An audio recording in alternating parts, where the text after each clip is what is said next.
Hi hello, ഞാൻ AHPRA momo four.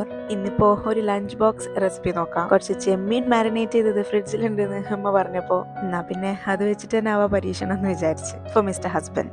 So ഇതിനിപ്പോൾ ഒരു പ്രോൺസ് റൈസ്ന്നോ അല്ലെങ്കിൽ ഒരു പ്രോൺസ് പുലാവെന്നോ എന്ത് വേണമെങ്കിലും വിളിക്കാം. എനിക്ക് തോന്നുന്ന ഇൻഗ്രീഡിയൻസ് തോന്നുന്ന പോലെ ഒക്കെ ആഡ് ചെയ്ത് ഉണ്ടാക്കി തട്ടിക്കൂട്ടിയതാണെങ്കിലും ടേസ്റ്റിന്റെ കാര്യത്തിൽ കോംപ്രമൈസ് ഒന്നും ഇല്ലാത്തതുകൊണ്ട് തോട്ട് ഓഫ് ഷെയറിങ് ഇറ്റ്. ഇതൊരു ഹാഫ് ആൻ അവർ കുതിർത്ത് വെച്ച ബസുമതി റൈസ് ആണ് ഇട്ട് കൊടുക്കുന്നത്. 1 കപ്പ് റൈസിന് 2 കപ്പ് ചൂടുവെള്ളം ഒഴിച്ചു കൊടുക്കുന്നുണ്ട്. ആദ്യം നമ്മൾ ആഡ് ചെയ്ത് കൊടുത്ത ജിഞ്ചർ ഗാർലിക്കും ഗ്രീൻ ചില്ലി പേസ്റ്റും ഒക്കെ ഹോം മെയ്ഡ് ആയതുകൊണ്ട് ഓർമ്മ ഉണ്ടെങ്കിൽ നമ്മൾ സോൾട്ടും കൂടെ ആഡ് ചെയ്തിട്ടാണ് അതൊക്കെ അടിച്ചു വെച്ചത്. റൈസ് വേവാൻ വേണ്ടി ഒഴിച്ചെടുത്ത വെള്ളത്തിലേക്കാണ് ഞാൻ ഉപ്പിട്ട് കൊടുക്കുന്നത്. പിന്നെ ഇതൊന്ന് ഒരു ഹാഫ് വേ കുക്ക്ഡ് ആകുമ്പോൾ കുറച്ച് തേങ്ങാപ്പാൽ ഉണ്ടെങ്കിൽ ഒഴിച്ചു കൊടുക്കാം. കോക്കനട്ട് മിൽക്ക് പൗഡർ മിക്സ് ആയാലും കുഴപ്പമൊന്നുമില്ല. നല്ല ഫ്ലേവർഫുൾ ആയ ഒരു പ്രോൺസ് റൈസ് റെഡി ആയിട്ടുണ്ട്. പ്രോൺസ് ഇഷ്ടപ്പെടുന്നവർക്കൊക്കെ ഇത് ഇഷ്ടപ്പെടാതിരിക്കാൻ വലിയ കാരണങ്ങളൊന്നും ഉണ്ടാവില്ല. ലഞ്ച് ബോക്സിലേക്ക് മെസ്സില്ലാതെ പാക്ക് ചെയ്യാനും കഴിക്കാനും പറ്റിയ ഒരു ഐറ്റമാണ്.